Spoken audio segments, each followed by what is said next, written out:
जब प्रेम आ जाता है, अखंड स्मृति भगवान की चलती है, कोई कामना नहीं रहती, तब भगवान की प्राप्ति हो जाती है। जब कोई कामना नहीं रहती, अखंड स्मृति चलती है, तभी भगवान से प्रेम होता है। और प्रेम ते प्रकट होए मैं जाना, हरि व्यापक सर्वत्र समाना, प्रेम ते प्रकट होए मैं जाना। तो जहां प्रेम आया था भगवान का साक्षात्कार हो गया। और जी उस स्थिति कैसे आएगी, वो बेचैनी, वो भूख कैसे? नाम जप, नाम जप। विनिश्चितम बदामि तेन अन्यथा वचांस में हरिम भजन्ति ये नरा। रात दिन भगवान का नाम जप करो, राधा राधा राधा राधा, रात दिन अखंड अभ्यास बनाओ, तभी भगवान का साक्षात्कार होगा। अखंड थोड़ी चल रहा है अभी, तो अखंड में आओ, तभी अखंड का दर्शन होगा। भगवान अखंड है, तो अखंड में आओगे तो अखंड का दर्शन होगा, खंड में रहोगे तो खंड का दर्शन होगा। भारत खंडे, भगवान अखंडे, अखंडानंद अखंड मंडलाकारम व्याप्तम, व्याप्त विराजमान तत्व, अखंड मनो खूब मस्त राधा राधा राधा। जब भजन का सुख मिल जाएगा तो भगवान मिले न मिले बेपरवाह हो जाओगे। भगवान है पतंग और नाम है डोरी, डोरी खींचते जाओ, पतंग नजदीक आती जाएगी। जितना डोरी खींचोगे उतना ही पतंग नजदीक आ जाएगी। डोरी छोड़ दो, पतंग कभी पकड़ नहीं पाओगे। नाम जब छूटा, भगवान मिलेंगे नहीं। खूब नाम जप करो। बड़े भाग्य हैं जो तुम्हारे जैसे जवान भगवान से मिलना चाहते हैं। नहीं तो आजकल के बच्चे नशा, गंदी बातें, इन्हीं की तरफ जाते हैं। आप लोग धन्यवाद के पात्र हैं जो सत्संग और संत समागम करके भगवान से मिलना चाहते हैं, बड़ी बात है। जय अग्रवाल जी, मुंबई से। राधे राधे। महाराज जी, आपके चरणों में कोटि कोटि प्रणाम। महाराज जी, एक ऐसा गुरु मंत्र दीजिए जिससे जाप करने से काया निरोगी रहे, व्यापार में सफलता मिले और किसी के प्रति दुर्व्यवहार ना हो। महाराज देखो, कोई मिलेगा तो हम खोजेंगे, अभी तो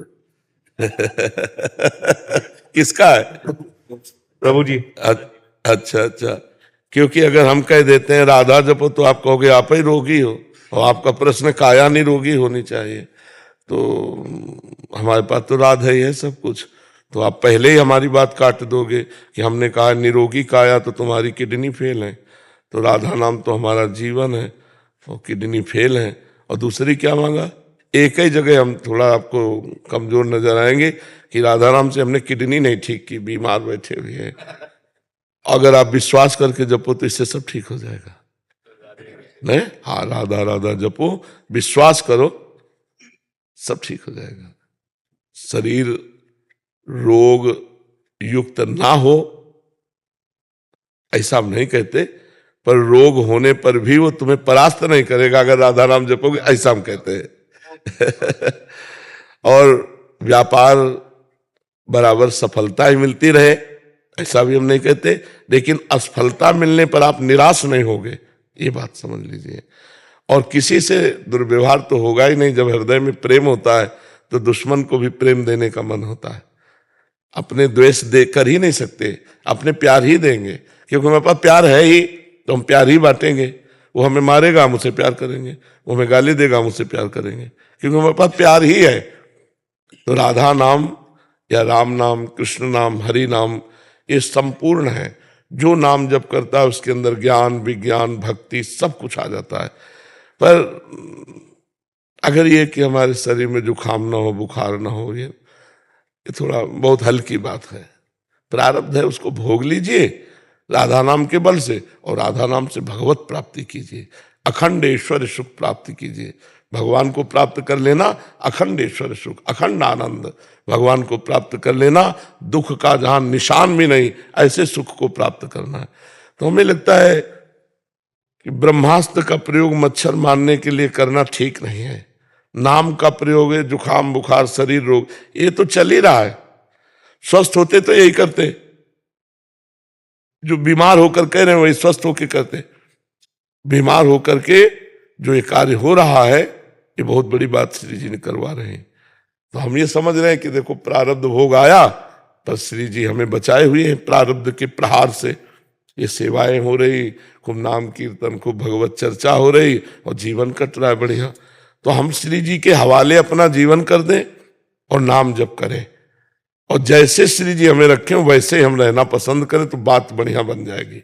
जो ही प्यारो करे सोई मोहि भावे, इस बात पे आ जाओ तो ज्यादा अच्छा हो जाएगा। नहीं, हो सब कुछ सकता है, तुम निरंतर राधा नाम जप करो, जो चाहोगे हो जाएगा, जो चाहोगे हो जाएगा, सब कुछ हो जाता है। पर फिर जब भजन का रस आता है तो शरीर कोई महत्व नहीं रह जाता, और जिसका कोई महत्व नहीं, वो बीमार हो स्वस्थ हो क्या फर्क पड़ता है।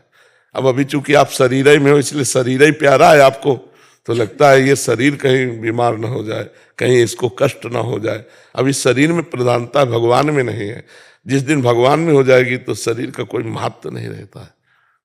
भजन करो तो धीरे धीरे ऐसा समझ में अगर हम चाहेंगे तो रोग भी ठीक हो सकता है। हाँ बिल्कुल, नहीं क्यों नहीं ठीक हो जाएंगे। भगवान देखो, रोग पाप का फल होता है, और हमने भजन के द्वारा पाप को नष्ट कर दिया तो रोग खत्म हो जाएगा। पाप ही का तो फल है रोग। तो कहते हो आप क्यों नहीं नष्ट कर लेते? क्योंकि हमें जरूरत नहीं, हमारा काम हो गया। हमारी गाड़ी घर के पास आके खड़ी हुई, हम उतर गए, उसमें आग लग गई, अब हमें क्या परेशानी? रास्ते में होते तो परेशानी हो सकती थी, घर आ गए अब कोई परेशानी नहीं है, हमें कोई परेशानी नहीं।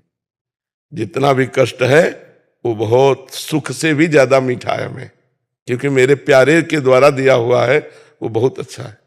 जैसे काकभूषुंड जी से गरुण जी ने कहा कि आपको कौवा की योनि क्यों अच्छी लगी? बोले इससे राम भक्ति उपजी है, इसलिए मुझे जितना आपको गरुण देह प्रिय है उससे भी ज्यादा मुझे काक देह प्रिय है, क्योंकि इससे भगवान की भक्ति उत्पन्न हुई है। तो हमें लगता है ये पहली वाली बात में थोड़ा ढीला कर दो कि जैसे चाहो प्रभु वैसे मुझे रखो, पर मैं आपको भूलूं नहीं। दुख में भी इतनी हिम्मत दो कि मैं दुख को पार कर जाऊं। दुख ना दो ऐसा तो ठीक नहीं है, नहीं दुख ना दो ये तो बहुत कमजोर बात हो जाएगी। यदि आप दुख देना चाहते हो तो दुख दो, पर दुख के सहने की शक्ति दो, और नाम जप दो जिससे आपको भूलूं नहीं। ठीक रहेगा बच्चा? मांगने में थोड़ा सुधार कर लो तो और अच्छी बात हो जाएगी। तो कौन सा नाम प्रिय है आपको? राधे राधे। राधा राधा जप।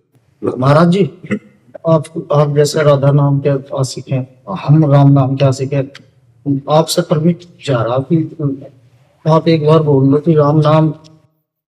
हाँ, उसे हजारों बार बोल चुके हैं, लेकिन अगर आप सुनना चाहते हो तो राम राम जपो, भगवान के नाम में अपार सामर्थ्य है। ठीक है? मेरा छोटा भाई भी है जो भी राम नाम है। हाँ बिल्कुल जपो, राम नाम जपो। राधा माधव का शार्ट है राम नाम। राधा रा, माधव माँ, राधा माधव का है राम। एक मेरा मित्र आया हुआ ओम सीताराम जपेंगे। हम कह रहे पूरे भारत को कह रहे हो तुम्हारा भाई, तुम्हारा मित्र नहीं, पूरा भारत जो राम नाम का प्रेमी हो राम नाम जपे, जो कृष्ण नाम का प्रेमी कृष्ण नाम जपे, जो हमारा प्रेमी राधा राधा जपे। हमारा जीवन राधा, हमारा प्राण राधा, हमारा सर्वस्व राधा। समझ रहे प्रभु जी? ओम का जाप करना मतलब जब गुरु दे दे मंत्र तब कभी बोलना नहीं, और उसके पहले जप मत करना। वैदिक मंत्र है, गुरु से लिया जाता है, गुरु से मिलने के बाद जैसे आप बोल दिए ऐसे कभी बोला नहीं जाता। महाराज जी, प्रेम तो आपसे ही है ना। हाँ तो राम राम जपो समझ रहे आप? वैदिक मंत्रों को अपने मन से नहीं जपा जाता। वैदिक मंत्र जैसे द्वादशाक्षर मंत्र है, पंचाक्षर मंत्र है, वैदिक मंत्र अपने मन से नहीं जपे जाते। जैसे आप राम नाम अपने मन से जप सकते हो, लेकिन जिनमें प्रणव लगा है, आखिरी में नमः लगा है, ये वैदिक मंत्र है, इनको ऐसे नहीं जपा जाता, इनको गुरु से लेके जपा जाता है। और जब गुरु दे देते हैं तो मुंह से उच्चारण नहीं किया जाता, ऐसे जपा जाता है। हम क्या जप रहे हैं वो उच्चारण नहीं होगा। ये जो लोग ऐसे हल्ला मचाते रहते हैं ना, वो मंत्र का भाव नहीं समझ पा रहे हैं, इसलिए ऐसा करते हैं। मंत्र को माइक से नहीं कहा जाता है। शिव पुराण में पढ़ के देखो इस मंत्र को कैसे दिया जाता है। गुरु मंत्र चद्दर उड़ा के, घंटा शंख बजा के कि कोई जान न पावे, और आप ऐसे जैसे बोल दिए ऐसे नहीं बोला जाता।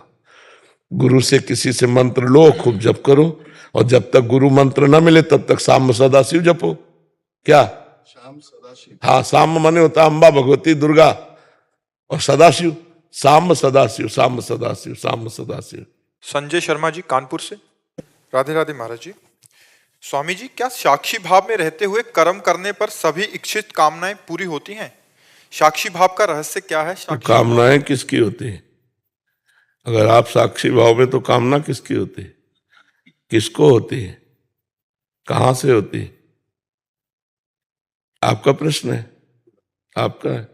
तो किसको होती है कामना? जैसे मन में कुछ भी इच्छाएं हैं, हाँ, पकड़ो, मन में कामनाएं होती हैं।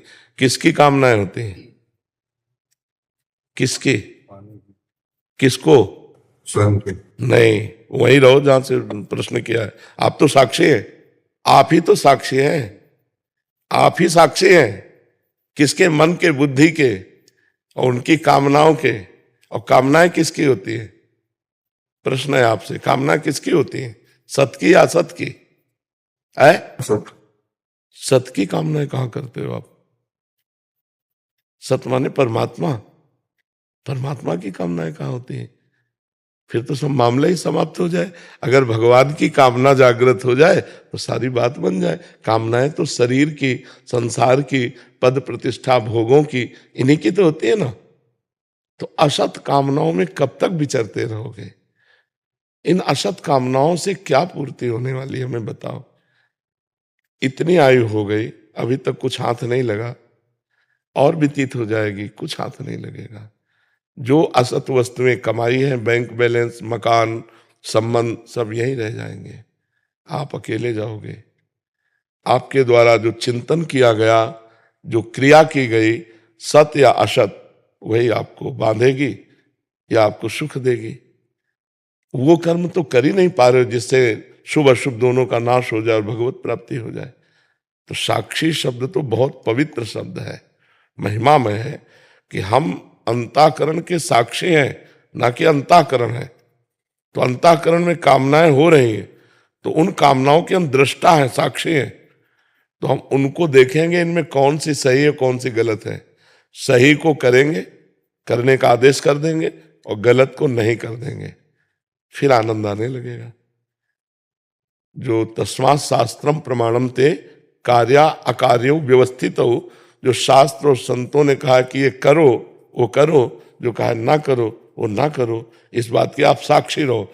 तो जब आप ना करो करोगे तो मन तुम्हें जलाएगा, तो तुम मत जलो, तुम साक्षी रहो। तो ये सब बिना भजन के नहीं होगा। खूब नाम जप करो। नाम जप करते हो? हाँ, नाम जप करो, पवित्र भोजन पाओ, दूसरों की सेवा करो शरीर से, तो हृदय पवित्र होगा। पवित्र हृदय से फिर बात बनती है। अभी माया का बहुत बड़ा ऊपर से लेप लगा है, तो समझ में नहीं। जैसे हम बिल्कुल नजदीक तालाब के खड़े हैं, निर्मल और मृदु जल है, लेकिन ऊपर से काई लगी हुई है, सेवार हरा, तो हम प्यास से भटक रहे हैं। ऐसे कर दें तो पता चल जाए नीचे ही जल है। तो आनंद सिंधु मध्य तव बाशा, आप आनंद सिंधु में ही वास कर रहे हैं, वो आनंद के लिए बाहर भटक रहे हैं। स्त्री शरीर, पुरुष शरीर, रुपया, धन, मकान, ये देश विदेश। अगर वहीं काई हटा दे अंदर है, तो जो आनंद खोज रहे वो वहां है, बाहर है नहीं। बाहर तो जहां जहां आनंद के लिए आप जाते हो, थोड़ी देर बाद निराश हो जाते हो। भोगने के बाद लगता है यार, जो चिंतन में सुख था वो इसमें भोगने में नहीं है, पक्का। जो चिंतन में, कल्पना में सुख होता है वो भोगने में नहीं होता। जो कल्पना चिंतन में सुख होता है ना, वो परमात्म सुख की मांग है, पर वो भोगों में ढूंढ रहे हैं, इसलिए मिल नहीं रहा। तो आनंद सिंधु मध्य तो वाशा, कबीरदास जी ने इसी को कहा, पानी में मीन पियासी, मुझे सुन सुनी आवे हासी। मतलब अगाध जल भरा है और मछली प्यासी तड़प रही है। नाम जप करो, शास्त्र स्वाध्याय करो, संतों का संग करो, परोपकार करो। इससे आपको शुद्ध ज्ञान प्राप्त हो जाएगा। जब बुद्धि पवित्र होगी तो ज्ञान चक्षु प्रकट हो जाएंगे। तो जो कामनाएं हैं ये असत हैं, इनकी पूर्ति होना आवश्यक बात नहीं है, कामनाओं की निवृत्ति होना आवश्यक बात है। ये लोग समझ नहीं पा रहे। ऐसा हमको प्रतीत होता है कि जो हमने कामना की, अगर ये पूर्ण हो जाए तो हम सुखी हो जाएंगे, ऐसा प्रतीत होता है। लेकिन हमने जो जो कामना की और जो जो पूर्ण हो गई, तो क्या हम शांत हो गए? क्या हम तृप्त हो गए? क्या फिर वही बढ़ती चली जाती है। तो हमको इन पर ब्रेक मारना होगा, असत कामनाओं पर ब्रेक और सत कामनाओं को छूट दे दी, आगे चल के सत असत दोनों कामनाएं शांत, तब वो आनंद मिलता है जिसकी हम खोज कर रहे हैं। जाहि न चाहिए कबहु कछु, जाहि न चाहिए कबहु कछु, तुम सन सहज सने बसहु निरंतर तासुर शोराउर निजगे। जिसे कभी कुछ नहीं चाहिए उसका भगवान से सहज प्रेम होता है, और जिसका भगवान से सहज प्रेम होता है भगवान उसके हृदय को एक क्षण के लिए भी कभी नहीं छोड़ते। और जिसके हृदय में ही परमानंद सिंधु भगवान प्रकाशित हो गए, अब उसे कौन से सुख की जरूरत रह गई। जिनके प्राप्त करने के बाद कुछ प्राप्त करना बाकी नहीं रहता, वो परमात्मा जो हमारे हृदय में प्रकाशित हो गया, फिर क्या जरूरत रह गई। समझ पा रहे आप? स्वामी धनानंद जी, रामकृष्ण मिशन, चेरापुंज। राधे राधे महाराज जी। महाराज जी, पिछले साल मेरा सन्यास हुआ है माँ की कृपा से। मेरा प्रश्न है, कैसे इस सन्यास जीवन में भगवान को साक्षात्कार कर सकते हैं और निर्मल आनंद मिल सकते हैं? असली बात आपका मिशन है, और मिशन में हर सन्यासी की सेवा है, नहीं? तो एक मार्ग सन्यास का एकदम घोर वैराग्य का है, वो आप चल नहीं सकते, पक्का है ना? क्योंकि आप मिशन से जुड़े हुए हैं, और मिशन सेवा मिशन है। आए हुए मरीजों की व्यवस्था करवाना, सेवा करवाना। अब उसको हम दूसरे रूप में लेते हैं कि जितने भी मरीज हैं वो भगवान के स्वरूप हैं। उनकी जो भी सेवाएं हैं आपके द्वारा, जो भी सेवा है वो भगवान की सेवा होगी। रामकृष्ण परमहंस जी सबके हृदय में बैठे हैं, ये मानना होगा। अखंड, चाहे गुरु मानो चाहे इष्ट मानो। अगर गुरु माने तो अखंड मंडलाकारम व्याप्तमेन चराचरम, और इष्ट माने तो वासुदेवा सर्वम, सब में वही विराजमान। मरीजों में भगवान की भावना करते हुए, सेवा को भगवान की पूजा मानते हुए, और ब्रह्मचर्य पर दृष्टि रखते हुए कि हमारा आजीवन ब्रह्मचर्य नष्ट ना हो, हमारी गलती से नष्ट ना हो। खान पान विभाग से कोई त्रुटि हो जाए, स्वप्न दोष हो जाए, बात अलग है। बैरागी को किसी भी चेष्टा के द्वारा ब्रह्मचर्य नष्ट नहीं करना चाहिए। दूसरी बात, एकांत में चिंतन करना चाहिए कि क्या मेरा ये स्वरूप है, क्या चिंतन करना चाहिए। एकांते सुखमास्यताम अथातु ब्रह्म जिज्ञासा, एकांत में बैठकर सुखासन में चिंतन करना चाहिए। सत्य वस्तु तो एकमात्र आत्मा है, पर ब्रह्म है, और उसको हम खोजने चले हैं। कहाँ? बाहर नहीं, अंदर है। जिन खोजा तिन पाइया, तो स्थूल शरीर में नहीं हूं। फिर जैसे हम स्थूल शरीर के अवयवों को, अंगों को कहते हैं कि ये मेरा हाथ, ये मेरा पैर, ऐसे मेरा मन, मेरा बुद्धि, मैं तो नहीं कहता ना, मैं हाथ हूं, मैं मन हूं, ऐसा नहीं कहा जाता। तो सूक्ष्म शरीर भी मैं नहीं है, तो मेरा स्वभाव, तो कारण शरीर भी मेरा नहीं है, और मैं नहीं हूं। ये मायाकृत है, और मैं चिदानंद हूं। तो मैं हूं कहां? एकांत में शांत, इससे अलग होना सीखे। शरीर की हलचल से, शरीर के भोगों से थोड़ी देर के लिए तो कम से कम बैठे। एकांते सुखमाश्यताम, सुखासन में बैठकर संन्यास धर्म का, तीनों शरीर से रहित मंत्र चल रहा है, तीनों शरीर से रहित। अब क्या है तीनों शरीर से रहित? तो जब मंत्र के साथ चलोगे ना, और इन शरीरों को ना करते रहोगे, तो रास्ता दिखाई देगा अंदर से। वो बुद्धि से अतर्क रास्ता है। जो भगवत तत्व का बोध है, जो आत्म तत्व का बोध है, वो गुरु कृपा से अंदर रास्ता मिलता है। अपने स्वरूप का चिंतन, स्वरूप के अलावा अन्य चिंतन का त्याग, सेवा धर्म से मरीजों में भगवान का भाव करते हुए जितनी देर सेवा, और नहीं तो असंग। अपने रूम में बैठा रहना उचित है, अकेले टहलना उचित है, किसी से संभाषण करना उचित नहीं। असंगोहम पुरुषः, असंगता जितनी बढ़ती जाए, जो सेवा मिले उसे एकाग्रता पूर्वक करो भगवान की सेवा मान के, उसके अलावा असंग। हंसी मजाक, मोबाइल प्रयोग, टीवी प्रयोग कुछ नहीं। संन्यास है ना, सर्वन्यास, सर्वकर्म समर्पण और सब भोगों का त्याग। जो रूखा सूखा मिल जाए उधर में डाल दो, ये तुम नहीं पा रहे हो, ये शरीर पोषण के लिए है। शांत एकदम। सन्यासी का पहला स्वरूप होता शांत, शांत स्वरूप। चाहे मान हो या अपमान हो, दुख हो या सुख हो, लाभ हो या हानि हो, स्तुति हो या वंदना हो, शांत। सर्दी हो या गर्मी हो, भूख हो या प्यास हो, शोक हो या बुढ़ापा हो, रोग हो, शांत। किसी भी स्थिति में अशांत न होना, ये सन्यासी का मुख्य धर्म है। अपने स्वरूप का चिंतन और समाज की सेवा जो आपको मिली हुई है, इतने से ही काम बन जाएगा। सत्संग सुनते रहो, पवित्र शास्त्रों का स्वाध्याय करो और एकांत सेवन करो। अलग रहने में, एकांत रहने में बहुत लड़ाई लड़नी पड़ती है, क्योंकि मन एकांत में हावी होता है ना, तो उसी से लड़ लड़ के उसको शांत किया जाता है। यही साधना है। हमारी साधना क्या? मन को शांत रखना, मन को गलत जगह न जाने देना। गलत जगह चला जाए तो उसे पुनः अपने लक्ष्य पे लाना, बार बार हटा के लक्ष्य में लाना, यही हमारा साधना है। जी। अमन जी जम्मू से। जय श्री हरिवंश। श्री हरिवंश महाराज जी, आपके चरणों में राधे राधे। महाराज जी, आपकी सत्संग की कृपा से इतना तो समझ आ रहा है कि जब कोई एक इंसान के साथ दूसरा इंसान बुरा करता है तो समझ आता है कि पहले वाले ही हमने बुरे कर्म किए होंगे उसकी वजह से, बट फिर ये भी आता है कि वो तो नया पाप कर रहा है। नहीं, आपको कैसे पता? आप कैसे कह सकते हैं नया? मतलब एक आदमी आया, हम मंदिर में दर्शन कर रहे थे, हमारे ही धक्का मारा, हमारे आगे खड़ा हुआ, भाई धक्का क्यों मारा? 20 वर्ष पहले की बात होगी। तो बिहारी जी में क्यों खड़े थे? तो हमने ध्यान नहीं दिया, क्योंकि बिहारी जी को देखे कि इधर उधर देखे। हमसे बोला कि क्यों, हमको धक्का क्यों मारा?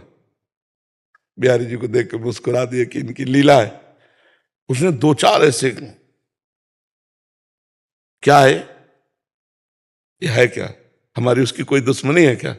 हमारा कोई कर्म आते ही उसके दिमाग में चढ़ बैठा और हमको पिटवा रहा है। अब उसका कर्म, वहीं के चौकी के इंचार्ज खड़े थे शादी वर्दी में आरती के लिए, और वो ये देख रहे थे। तो वो भी जब तक आरती हुई तब तक जो ही आरती खत्म हुई, पर्दा हुआ, तो गिरा के उनको हमारे सामने इधर, अब साधु अवज्ञा तुरंत भवानी, कर कल्याण अखिल के हानि। उनका भी कर्म था और हमारा भी कर्म, हमें उन्होंने पीटा और पुलिस ने उनको पीटा। महाराज जी, ऐसा कर्म चक्र चलता रहेगा और क्या, जब तक भजन करके मिटा नहीं दोगे तब तक यही चलता रहेगा। आप कैसे जानोगे? किसी का पुराने जन्म का कुछ है या अभी आके अगर उसको भुगतना है, तो जो जिसकी वजह से भुगत रहा है वो भी उसी चक्र में दोबारा आ गया। जैसे आपने बताया अभी कि उनको बड़ी मार पड़ी, तो वो उनका भी पाप के भाप की तो बनी गई, यहाँ पे तो उन्होंने भोगा। अब जैसे इस कर्म को रोका जा सकता था, उनको ऐसा महसूस हुआ कि इन्होंने हमें धक्का मारा, तो इतना देख लेते कि संत हैं, अगर धक्का भी लग गया तो हाथ जोड़ करके खड़े रहते तो कर्म निपट जाता। हमारा प्रारब्ध जोर पड़ गया, उनको पीटना पड़ा, और उनका ये कर्म भगवान के सामने साधु वेश को पीटना जोर पड़ गया और उनको वहां पीट गए। अब उसको थोड़ी पुलिस वाले को कोई कर्म लगेगा, क्योंकि वो ड्यूटी में है, हिसाब देने में है। तो मुझे लगता है कौन काहू के सुख दुख कर दाता, निज कृत कर्म भोग सुन भ्राता, जैसी हो भवतव्यता तैसी बने सहाय, आप न आवे ताई पर ताई तहां ले जाए, उसको वैसे भोगना पड़ता है। जी। प्रियांश राय जी। राधे राधे प्रभु जी। महाराज जी राधे राधे। महाराज जी, त्रिकालज्ञ का अर्थ होता है जो तीनों कालों में देख सकें। महाराज जी, भूत और वर्तमान तो हो रहे हैं तो उन्हें देखा जा सकता है, पर भविष्य यही तो ज्ञान है, यही तो ज्ञान है। जो भूत भविष्य वर्तमान तीनों कालों का ज्ञान रखते हैं उनको त्रिकालज्ञ कहते हैं। वो है जैसे भगवान शंकर, ईश्वर कोटि के जो महापुरुष हैं वो त्रिकालज्ञ हैं। वो पूरे त्रिभुवन को ऐसे देखते हैं जैसे हथेली पर आंवला रख लो ना तो चारों तरफ से देख सकते हो। ऐसे बैठे बैठे ब्रह्मलोक में क्या हो रहा है, कैलाश में क्या हो रहा है, सब देख सकते हैं। भविष्य में क्या होगा देख रहे हैं, भूत में क्या किया वो देख रहे हैं, वर्तमान में क्या करने वाले हो ये भी पता है। तो ये त्रिकालज्ञ ईश्वर कोटि के महापुरुष होते हैं। थोड़ी थोड़ी स्मृतियां सिद्धियां साधना से प्राप्त हो जाती है। कि तुमने कल क्या किया है, कल क्या करोगे, आज अभी क्या करना चाहते हो, ये भी पता है। तो इन सब की जानकारी रखने वाला भगवत प्रेमी नहीं होता है। भगवत प्रेमी ना कुछ सुनना चाहता, ना कुछ जानना चाहता, केवल अपने कृष्ण प्रेम में, प्रभु के प्रेम में रोना चाहता है। न वो अपनी जानकारी रखना चाहता, ना किसी और की। सुने न काहू की कही, कहे ना अपनी बात, नारायण व रूप में मगन रहे दिन रात। वो अपने प्रभु की याद स्मृति में सब विस्मृति करके, न भूत की, न भविष्य की, न वर्तमान की। ये भूत भविष्य वर्तमान है तो माया ही है ना बच्चा। तो साधना काहे की हो रही? माया की याददाश्त के लिए कि भगवान की याद के लिए? साधना किसकी होती है? भगवान के लिए। तो गलत कदम हो गया ना, फिर अंदर अहंकार आ जाएगा, त्रिकालज्ञ हो, फिर फंस गए माया में। इसीलिए जिद्द सिद्ध पेरे बहुआई, बुद्धि लोभ दिखावे भाई, होए बुद्धि जो परम सयानी, तीन तन चितई ना नहीं जानी। चतुर खिलाड़ी वही है जो रिद्धियों सिद्धियों के चक्कर में न फंस के भगवान से प्रेम प्राप्त करता है। त्रिकालज्ञ होते हैं, ईश्वर कोटि के महापुरुष है, वो तीनों कालों का ज्ञान रखते हैं। त्रिकालज्ञ का मतलब यही होता है कि आगे क्या होने वाला है उनको पता है। उनके लिए भविष्य नहीं, उनके लिए वर्तमान है, भविष्य भी, भूत भी। जैसे वर्तमान में हम तुम्हें देख रहे हैं ना, ऐसे भविष्य को भी देख रहे हैं, भूत को भी देख रहे हैं, तभी तो त्रिकालज्ञ है। तुम त्रिकालज्ञ होते तो प्रश्न क्यों होता है? प्रश्न तभी उठता है जब आप त्रिकालज्ञ नहीं है। आपको बड़ा अजीब लग रहा है कि भविष्य को कैसे जान गए, भविष्य में क्या होने वाला है वो कैसे जान सकते हैं? तो कोई अल्पज्ञ क्या? वो त्रिकालज्ञ हो, तीनों कालों का ज्ञान रखते हैं। जो परम सिद्ध हो चुका है उसके लिए तीनों कालों का ज्ञान कोई दुर्लभ थोड़ी। पर हमारी तुम्हारी उतनी गति नहीं है ना, तो लगता है ऐसा कैसे हो सकता है। ब्रह्मलोक में क्या हो रहा है उनको पता है, अभी हमारे घर में क्या हो रहा है हमको पता नहीं। तो हमारा ज्ञान बहुत सीमित है ना, वो असीम ज्ञान वाले हैं, तो हमारी बुद्धि उनको कैसे पहचान सकती है? और इससे भी परे कि प्रिया प्रीतम क्या कर रहे हैं, जो इन सिद्धियों का त्यागी है वो ये बात जानता है हमारे श्री कृष्ण इस समय कौन सी लीला कर रहे हैं। वो उसमें डूबा, कभी रुदन करता है, कभी हंसता है, कभी से। अब यहां बैठे बैठे उस निकुंज में क्या हो रहा है आप कहोगे क्या निकुंज, कौन सा निकुंज, कहाँ निकुंज? तो वहां गति नहीं तो कैसे जानोगे? हम लोग बहुत सीमित ज्ञान वाले हैं, भगवान बड़े असीम है। तो जब चित्त भगवान से जोड़ा जाता है तो असीम ज्ञान आने लगता है। तो कोई आश्चर्य की बात थोड़ी है। अभी पांडे जी अहमदाबाद से। महाराज जी। महाराज जी आपके चरणों में कोटि कोटि प्रणाम। महाराज जी आपका दास एक शिक्षक के रूप में अपनी सेवा दे रहा है। मैं श्री जी की कृपा से 11वीं 12वीं कक्षा के बच्चों को पढ़ाता हूं और उन्हें पढ़ाई के साथ साथ सत्संग की सार बात बताता हूं, नाम जप करने की प्रेरणा देता हूं। पर महाराज जी मैं स्वयं कई बार आपकी आज्ञा का उल्लंघन कर बैठता हूं। मुझे खुद कभी कभी कम उम्र में मिली कंचन और कीर्ति के प्रति आकर्षण और सुख बुद्धि हो जाता है। फिर मन में ये सलाह देता है कि तू चर्चा करना का अधिकारी ही नहीं है। तो महाराज जी मेरा प्रश्न है, क्या श्री जी हमारे इन दोषों को क्षमा करती हैं? उत्तम बात है बच्चा कि हम दूसरे को जो उपदेश करते हैं पहले हमें अपने आचरणों में उतारना चाहिए। अगर हम अपने आचरणों में नहीं उतारते तो फिर इसी को तो पाखंड कहते हैं, तो ठीक नहीं रहेगा ना। हम पहले अपने आचरणों को ठीक करें तो अच्छा रहेगा। अच्छे बच्चे हो, कम से कम अपनी गलतियों को देख पा रहे हो, आप बहुत अच्छे हो। और कंचन कामिनी के प्रति पूरा विश्व का आकर्षण है। नाम जप के द्वारा, भजन के द्वारा हम इस आकर्षण पर विजय प्राप्त करेंगे। दिमाग से आकर्षण जाएगा नहीं जब तक भजन नहीं करोगे। ये छोटा मोटा आकर्षण थोड़े, ये ऋषि मुनियों को भी परास्त करता है। तुम तो अभी बच्चा हो, तो नाम जप करो और गंदी बातों को, जो तुम जानते हो कि गंदी बातें, वो मत करो। महाराज जी जैसे कि जब हम ऐसे प्रेरणा देते हैं, जब सत्संग करते हैं ना, तो ऐसे मन में ऐसा लगता है कि लोग माने ऐसा, लेकिन कभी कभी ऐसा डर लगता है कि अगर हमसे कोई गलती हो गई तो कोई ऐसा ना कहे कि श्री जी का जन होगी तो ऐसे कृत्य करता है, तो मेरे पे उंगली की श्री जी पे उंगली ना उठे। बिल्कुल बिल्कुल, ये बिल्कुल अच्छी बात है। और भगवान कृपा करे आपकी बुद्धि ऐसे ही बनी रहे।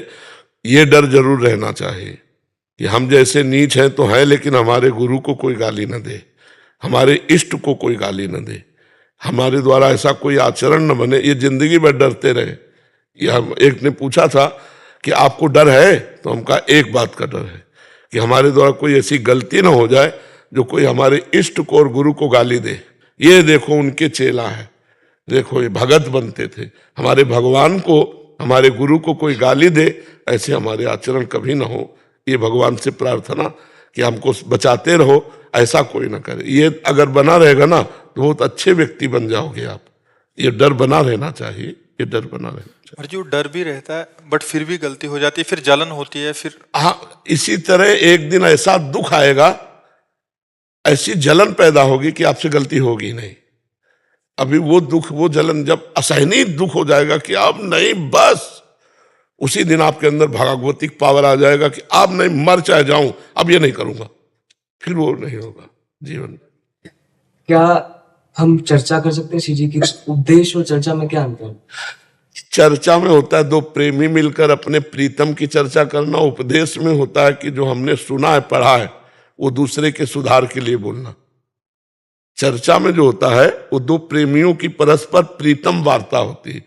मत चित्ता मदगत प्राणा बोधयंता परस्परम कथयंत च माम नित्यम तुष्यंत च रमंत च, ये प्रेमी जनों की बात। और उपदेश होते हैं जो हमने सुना है, जो हमने पढ़ा है, तुम्हारा मंगल हो जाए इसलिए हम आपको उपदेश करते हैं। पर यह क्षमता उसी की होनी चाहिए जो अपना मंगल कर चुका है। अपना मंगल नहीं कर चुका, दूसरे का मंगल करने जाएगा तो फिसल जाएगा, क्योंकि कंचन कामनी कीर्ति की ऐसी काई है, वो फिसल जाएगा, फिर बचना मुश्किल है। दादाजी हम अधिकारी हैं, गलती होने के बावजूद भी श्री जी नहीं, नाम के लिए प्रेरित करना, अच्छे आचरणों के लिए प्रेरित करना, ये एक दूसरे को भाईचारे की तरह मानो कि हम उपदेशक नहीं है लेकिन तुमको भी सुख मिले। तो जैसे हम सत्संग में गए, हमको नाम प्रिय लगा, हमको अच्छे आचरण प्रिय लगे, तो हम अपने मित्र भाव से समस्त विद्यार्थियों को वही निवेदन करते हैं कि आप नाम जप कीजिए, नाम कीर्तन कीजिए, आप अच्छे आचरण वाले बने। आप उपदेश मत मानिए, इसे उपदेश मत मानिए। उपदेशक बनने के लिए योग्यता चाहिए, लेकिन हमने सुना है और वो हम आपको बता रहे हैं, आप मानो या ना मानो, तो इसमें कोई बड़ी बात नहीं है, इसमें कोई दोष नहीं है। स्वामी कृष्णानंद जी महाराज आंध्र प्रदेश से।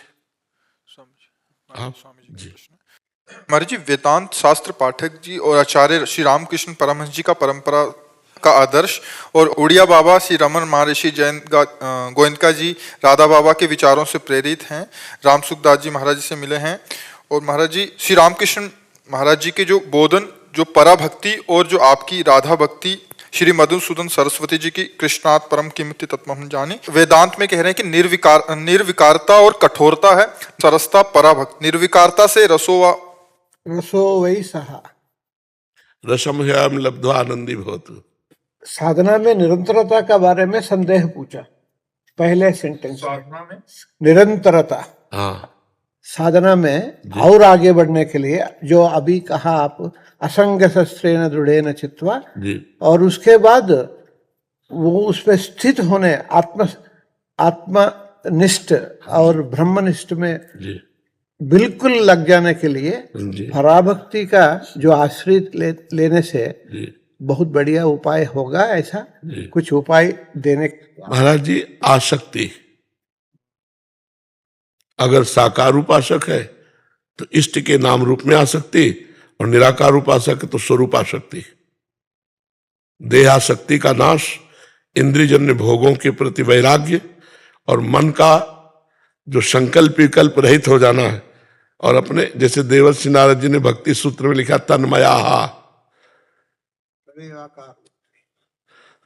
ब्रह्मविद ब्रह्मवि भवति।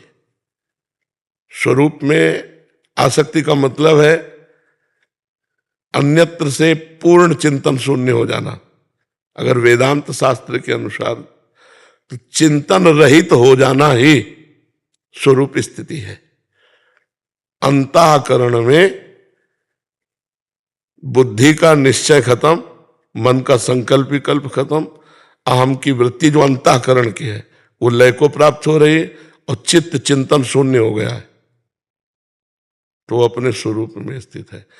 बुद्धि का निश्चय हो गया कि परमात्मा भगवान श्री कृष्ण ही सत्य है, और संकल्प बन चुका है कि जीवन की एक एक श्वास उन्हीं के चिंतन में जाएगी, और चित्त उन्हीं का सतत चिंतन करता है।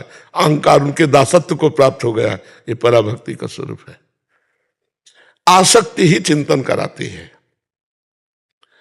आसक्ति ही चिंतन शून्य हो जाती है।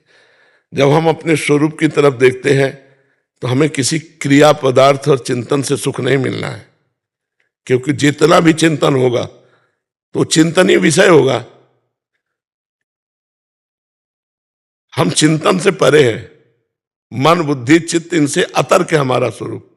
तो जब हमें अपने स्वरूप की तरफ आसक्ति गुरु कृपा से आएगी, या भगवान की तरफ आसक्ति, तो अपना विस्मरण, भक्ति में क्या होता है, अपना विस्मरण होता है। और ज्ञान में क्या होता है, तू का विस्मरण होता है। और माया में क्या होता है, मैं तू में विस्मरण होता है। तो जो ब्रह्म प्राप्त करने की प्रबल लालसा वाले महापुरुष होते हैं, वो अन्य सब विस्मरण करके मैं में समाहित होना है। और जो भक्ति वाले महापुरुष होते हैं, वो मैं का विस्मरण करके आप में समाहित होना है। ब्रह्म नहीं, माया नहीं, नहीं जीव नहीं काल, अपनी हु सुदिना रही, अपनी हु सुदिना रही, एक रहो नंदलाल। प्राण भय कान में, कान भय प्राण में, हिमे न जान परे कान है कि प्राण है। भक्ति की चरम अवस्था। और ज्ञान जो है वही मैं तो सब चिंतन त्याग, शांत शाश्वतम अप्रमेय अनघम निर्वाण शांति प्रदम, वो अपने स्वरूप में स्थित। तो आसक्ति, आत्मज्ञान तो हजारों को हो सकता है, लेकिन आत्मा शक्ति ये बहुत कठिन है। वो अपने स्वरूप में ही रमण करे, स्वरूप से कभी बाहर ना हो। ज्ञान होना तो अलग बात है, लेकिन बोध होकर उसी में समाहित हो जाना ये थोड़ा कठिन विषय है। अपने ही स्वरूप में स्थित हो जाना कठिन है। इसीलिए कहा ज्ञान के पंथ कृपाण के धारा, परत खगेश लगे नहीं बारा। क्योंकि देहाभिमान बहुत जन्मों से इतना पुष्ट हो गया है कि हम बातें ज्ञान की करेंगे, लेकिन स्थिति कहीं ना कहीं घूम करके अंतःकरण में ही आ जाती है, अंतःकरण धर्म में। और जो अंतःकरण धर्म को बाधित करके अपने स्वरूप में स्थित है, वो बोधवान महापुरुष, जैसे पूज्य पारसी उड़िया बाबा जी, रमण महर्षि जी, रामकृष्ण परमहंस जी, पूज्य श्री जयदयाल गोयनका जी, ये सब स्थिति प्रज्ञ महापुरुष है जो स्थिति को प्राप्त। यही हमारे आदर्श हैं, यही हमारे आगे चलने वाले महापुरुष हैं। जब उस समय में उनका वचन और बोधना को आश्रय लेने से बहुत पुष्टिवान हो जाता। जी जी जी जी, जीवन भर आदर्श पूज्यपाद सिउड़िया बाबा जी के ही वचनों का रहा है। और आज भी सत्संग में चाहे 10 मिनट उनके वचन पर उनके, क्योंकि आज तक एक शब्द भी ऐसा नहीं हुआ जिसमें हमें संशय हुआ।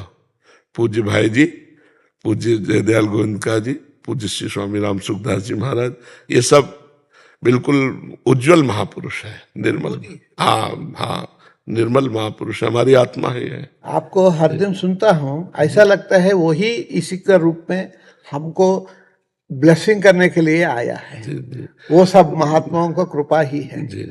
कृपा ही केवलम, कृपा ही केवलम। निशा जी फरीदाबाद से। जय श्री हरिवंश।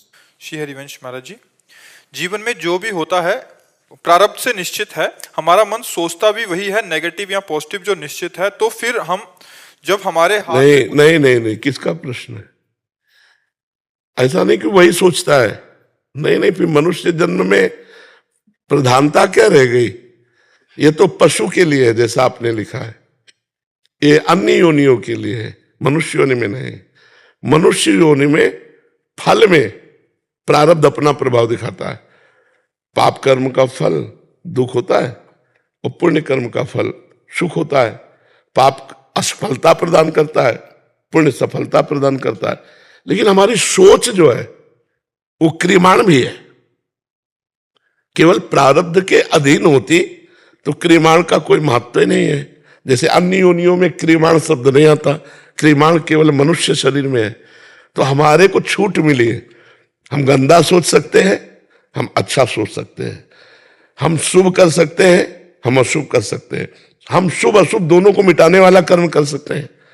तो ऐसा नहीं है कि आप प्रारब्ध के अधीन होकर ही सोच रही है तो फिर क्रियमाण क्या रहा, फिर भगवत प्राप्ति करने का चांस कहां मिल सकता है? क्योंकि हम तो प्रारब्ध के अधीन सोचेंगे, जैसा प्रारब्ध होगा वैसा हो। प्रारब्ध से भगवत प्राप्ति होती नहीं। भगवत प्राप्ति तो पुरुषार्थ और कृपा से होती है। समझ पा रहे आप क्या कहना चाहती हैं आप? महाराज जी, जब जीवन में हमें हमेशा ये बताया जाता है कि हमारा कोई पूर्व जन्म का कर्म है जो हमारे साथ चल रहा है और आगे हमारी सारी क्रियाओं को अभी क्या कर रहे हो? अभी उसी को बैठे केवल याद करती रहोगी, अगला क्या कर्म आएगा? भजन कर, प्रारब्ध को विध्वंस कर दे, संचित को भस्म कर दे और क्रियमाण को निष्फल कर दे, भगवत प्राप्त हो जाए, महासुख को प्राप्त हो जाए। ये कायरों वाली बातें हमें कम अच्छी लगती है कि हमारे साथ कर्म लगा हुआ। अरे लगा हुआ है तो हम अविनाशी के बच्चे हैं, हम ऐसा भजन करेंगे कि हर चीज को विध्वंस करेंगे। अब भजन ना करो तब तो फिर सब कर्म के अवश्य में भोक्तव्यम कृतम कर्म शुभाशुभम। भजन, नाम जप करो, भगवान का चिंतन करो, संतों का संग करो, दूसरों को परोपकार करो। अभी देखो प्रारब्ध उज्जवल होने लगेगा।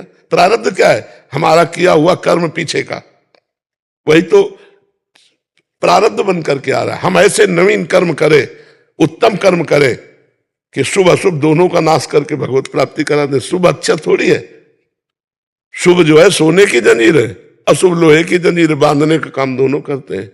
हम मुक्त होने आए हैं मनुष्य शरीर में, हम ये सुख दुख भोगने नहीं आए। ये सुख दुख तो पशु भी भोगते हैं। हर जीव को इनका आकर्षण होता है। आहार, वस्त्र, नींद, मैथुन, इस सब चीजों की सब जीवों को लगता है। पूरा चराचर जगत को आप देख लीजिए, निद्रा, भय, आहार, मैथुन इतने में विचरण कर रहे हैं। मनुष्य शरीर में थोड़ा और आगे बढ़ गए, घर मकान ये सब व्यवस्था। ये पशुता है। दिव्यता है कि अब अगला हमारा जन्म न हो, हम ऐसा साधन संपन्न बने, ऐसे भजन करने वाले बने, चाहे स्त्री हो चाहे पुरुष, पुरुष नपुंसक नारी वा जीव चराचर कोय, सर्वभाव भज कपट तज मोहि परम प्रिय सोय। हम न स्त्री है न पुरुष है, हम सच्चिदानंद भगवान के अंश हैं। वो भी जब तक जानकारी नहीं हो रही तब तक ये मान लो, मानने से सवाल हल हो जाएगा। खूब भजन करो बच्चा, अच्छे कर्म करो। प्रारब्ध को विध्वंस किया जा सकता है, प्रारब्ध को पछाड़ा जा सकता है। प्रारब्ध कोई देवता नहीं, हमारा पूर्व का किया हुआ कर्म है। हम इस समय बलवान कर्म करेंगे तो उसको मिटा सकते हैं। अगर मिटाया न जा सकता तो जन्म जन्मांतरों के कर्म संस्कारों के बस किसी का मोक्ष होता ही नहीं, कोई भगवत प्राप्त होता ही नहीं। भजन के बल से उसे मिटाया जाता है। महाराज जी, भजन हमारे प्रारब्ध में नहीं, भजन प्रारब्ध नहीं, ये पुरुषार्थ है, ये पुरुषार्थ है। पूर्व का भजन महाराज जी अगर हम किए हैं तो उसका हमारे, जैसे आप हमारे पास बैठे हो आके, ये पूर्व के भजन से नहीं है, ये भगवान की केवल कृपा से आपको अवसर दिया गया है। अब मोहि भा भरोस हनुमंता, और बिनु हरि कृपा मिले नहीं संता। और आप जो भजन में अब चल रहे हो या चलोगे, वो भगवान की कृपा, भगवान की कृपा, भगवान की कृपा से जीव भगवत मार्ग में चलता है। हमारे ऊपर भरपूर कृपा हुई क्योंकि मनुष्य शरीर मिला। 83,99,999 योनियों में कोई कर्म ऐसा नहीं बना जिससे मनुष्य योनि में आए। ये केवल भगवान की कृपा। हमें साधु समागम भगवान की कृपा, हमें भजन की तरफ रुचि होना ये भगवान की कृपा। इसमें सब में कृपा ही कृपा है। पहले बहुत योग में रुचि रहती थी, योग में और प्राणायाम में, तो उसकी दीक्षा मुझे मिली और द्वादश मंत्र की। फिर आपके मुख द्वारा राधा नाम की महिमा सुन के राधा नाम की मानसिक जप करता हूँ। बहुत उत्तम बात है, करो, भगवत प्राप्ति हो जाएगी। अरे पक्का हो जाएगी। पुत्र के बहाने नारायण बुलाया तो उसे भगवत प्राप्ति हो गई। तुम जानबूझ के नारायण नारायण करोगे तो भगवत प्राप्ति नहीं हो जाएगी। मुझे देख के राधा राधा नाम बोल दीजिए। राधा राधा राधा राधा